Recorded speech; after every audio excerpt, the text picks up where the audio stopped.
There is a group of businessmen that are committed to sustainability.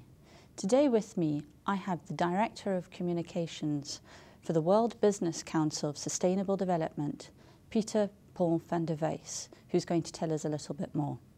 Welcome to INSEAD Knowledge. Thank you very much. So Peter, with shareholders looking for the highest returns, can big business be committed to sustainability?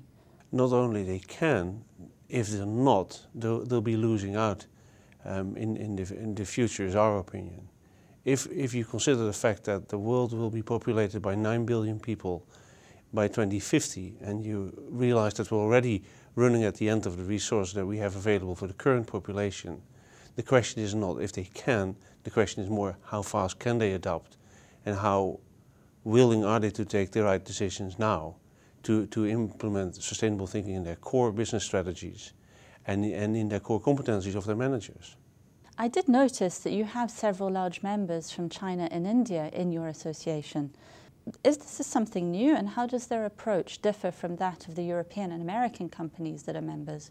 It is new in the sense that it tracks the development and understanding of the concept of sustainable development around the world.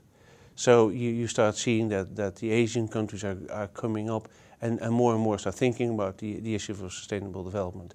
So if you want to compare them, it's more, they maybe started a little bit later, but they're moving very fast in moving up and becoming the leaders.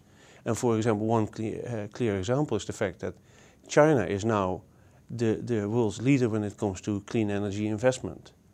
Based on a recent Ernst & Young study, you see that China has actually surpassed the US as the most interesting country to invest in when it comes to clean energy technology. So they're catching up fast. What could we possibly be teaching our MBAs here at INSEAD to make them responsible leaders for sustainable development tomorrow? First of all, I think they have to learn to look different at their business models and take a longer term view. The quarterly cycle is a problem when you start looking and start thinking about the kind of changes that we need in society. Again, 9 billion people in 2050, and the limited resources we have is a great way of focusing the attention and focusing the discussion on what kind of skills are needed in order to create a world that we all can live in. So if you start thinking about that concept, it becomes much more obvious that business leaders for the future need to understand the challenges the world faces and need to understand what kind of skills and competencies come with that to deal with these changes. Peter Paul van der Wijs, thank you very much for being with us here on INSEAD Knowledge. My pleasure.